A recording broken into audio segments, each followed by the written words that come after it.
నమస్తే నవీన్ గారు, మీకు మన వీక్షకులకి మన ప్యానల్ మిత్రులకు కూడా నమస్కారం.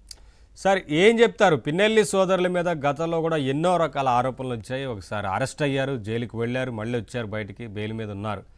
ఉన్న తర్వాత కూడా ప్రస్తుతం జరుగుతున్న అంటే ఈ దారుణానికి సంబంధించి కూడా వారికే సంబంధం ఉంది, వారే చేయించారని అంటూ ఇవాళ బాధిత కుటుంబం ఆరోపిస్తూ ఉంది, వారి కుటుంబ సభ్యులు ఆరోపిస్తూ ఉన్నారు. చాలా నేరుగా బయటకు వచ్చి వారు చెప్తున్నారు, సార్ విచారణ చేస్తారు, ఖచ్చితంగా పోలీసులు విచారణ చేస్తున్నారు. ఇంకా ఇప్పటివరకు కృష్ణకాంత్ గారు చెప్పినట్లుగా పారదర్శకంగా ఆ విచారణ అనేది జరగాలి. నిందితులు ఎవరైతే ఉన్నారో వారిని అరెస్ట్ చేసి కఠినంగా శిక్ష పడే రకంగా చూడాలి. అయితే ఇప్పుడైతే ఆరోపణలు వచ్చాయి కాబట్టి ఈ అరాచకాలకు సంబంధించి అప్పటి నుంచి ఇప్పటివరకు చాలా ఇంకా కొనసాగుతూనే ఉన్నాయనేది కనిపిస్తూ ఉంది కదా, ఏం చెప్తారు సార్? పిన్నెల్లి సోదరులకి వైఎస్ఆర్సీపీలో ఇంత పెద్ద పేట వేయటానికి ఉన్న పెద్ద అర్హత ఏంటంటే వాళ్ళు ఇలాంటి క్రిమినల్ చర్యల్లో ఆరితేరారండి. వాళ్ళు ఒక డైలీ ఫైనాన్స్ నుంచి మొదలయ్యి పల్నాడు ప్రాంతాన్ని, మాచర్ల ప్రాంతాన్ని శాసించే స్థాయికి ఎదిగారంటే వాళ్ళు ఎటువంటి నేరం చేసినా, ఘోరం చేసినా మనకేమీ అవ్వదు అనే ఒక ధైర్యం వాళ్ళకి వచ్చేసిందండి. మరీ ముఖ్యంగా 19 నుంచి 24 మధ్యలో ఎన్నికల సంఘం నిర్వహించే ఎన్నికలనే సవాల్ చేసి ఈవీఎంలు పగలగొట్టేశారంటేనే అర్థమవుతుంది. రెండోది, వాళ్ళు ఈవీఎంలు పగలగొట్టినప్పుడు హౌస్ అరెస్ట్ అని చెప్పి చేసి జగన్మోహన్ రెడ్డి ప్రభుత్వం వాళ్ళు దొడ్డిదవన పారిపోవటానికి కూడా సహకరించింది. తర్వాత వాళ్ళని అరెస్ట్ చేసి నెల్లూరు జైల్లో పెడితే ఈయన 40 లక్షల ఖర్చు పెట్టుకుని హెలికాప్టర్ వేసుకెళ్లి వాళ్ళకు ఒక క్లీన్ సర్టిఫికెట్, వాళ్ళంతా శాంతిశీలురు లేరు, స్నేహశీలురు లేరు, మంచి వ్యక్తులు, చాలా ధర్మబద్ధంగా వ్యవహరిస్తారు, ఇలాంటి అనేక సర్టిఫికెట్లు కూడా వాళ్ళకి ఇచ్చారు.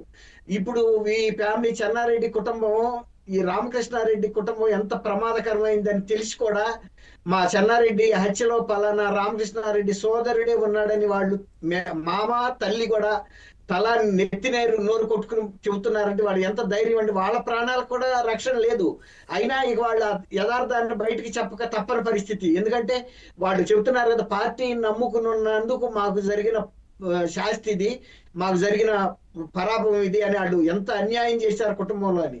అంటే వీళ్ళకి ఇంకా కొన్ని కుంభకోణాలు వాళ్ళు చేస్తానే ఉన్నారేమో అనిపిస్తుందండి.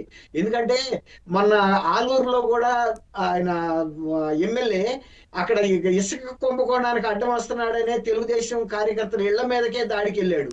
అట్లాగే వీళ్ళ కార్యకలాపాలకి సొంత పార్టీలో వ్యక్తులు కూడా అడ్డం వస్తున్నారనే దీని మీదే వీళ్ళు చేశారు. ఇంతకుముందు కృష్ణకాంత్ గారు చెప్పాడు, ఏమంటారు ఆయన, అప్పుడు ఈ మా పార్టీ నాయకుడిని మేమెందుకు చంపుకుంటాం, ఒక్కరిని ఇంకొకరిని ఎందుకు పొడుచుకుంటుంది అని చెప్పాడు కదా జగన్మోహన్ రెడ్డి గారి సిద్ధాంతం. అట్లాగే ఇప్పుడు తీసుకెళ్లి ఆ రోజున వివేకానంద రెడ్డి గారి హత్యని చంద్రబాబు నాయుడు గారి మీద, మిగిలిన వాళ్ళ మీద ఎలా వేశారు, ఇప్పుడు దీన్ని కూడా కూటమి ప్రభుత్వ పార్టీల మీద వేస్తారు. సహజం, ఎందుకంటే వాళ్ళకి నేర్చుకున్న విద్య అది. జగన్మోహన్ రెడ్డి గారు ఇవాళ కూడా ఇట్లాంటి ప్రమాదాలు జరిగినా లేకపోతే ఇలాంటి అకృత్యాలు మీరు ఎన్ని చేస్తే మీకు రాజకీయంగా అంత అర్హత పెరుగుతుంది, మీకు పదవులు వచ్చే. కానీ ఇక్కడ క్లియర్ గా బాధిత కుటుంబమే చెప్తోంది కదా సార్, ఎవరు చంపించారు, ఈ దారుణానికి ఒడిగట్టింది ఎవరు, ఏంటి అన్ని వారు మాట్లాడుతున్నారు కదా క్లియర్ గా. ఇంకా దీన్ని ఇక్కడ ఎవరి మీద వేయడానికి కూడా అవకాశం లేకుండా పోయిందని ఫీల్ అవుతారంటారా? లేదండి, వాళ్ళు ఆ రోజు వాళ్ళకి తెలియదండి అతను అవినాష్ రెడ్డి ఇంట్లో జరిగి ఇదంతా కుట్ర చేశారని. అయినా కూడా వేయటానికి, నింద వేయటానికి ఏముందండి, దీనికేం పెద్ద ఖర్చు అయ్యే మాట కాదు కదా.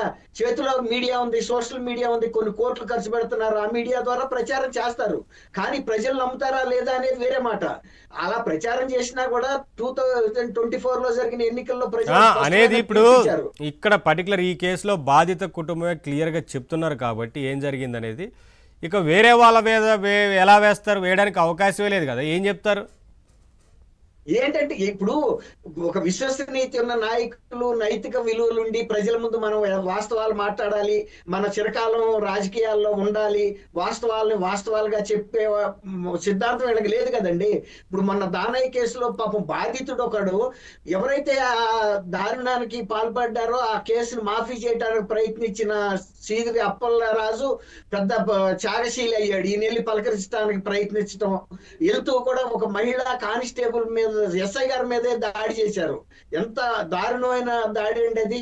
అంటే అధికారంలో ఉన్నా లేకపోయినా రాష్ట్రంలో మేము ఒక అరాచక శక్తిగా ఉండి మేము మిమ్మల్ని వేధిస్తానే ఉంటాం, ఈ రాష్ట్రం ముందుకెళ్ళటానికి వీలు లేదు. జగన్మోహన్ రెడ్డి గారు కూడా ఇలాంటి మాటలు ఎందుకు ప్రోత్సహిస్తున్నాడో అర్థం కాదండి.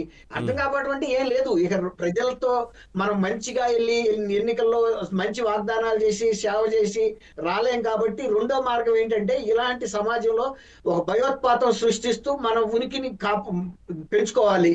ఆ భయంతోనన్నా ఓట్లు వేస్తారని ఆ రోజు పిన్నెల్లి రామకృష్ణారెడ్డి ఆ మాచర్ల ఏరియాలో ఎంతమంది మీద వ్యక్తిగతమైన దాడులు చేశారని, భౌతిక దాడులు చేశారు.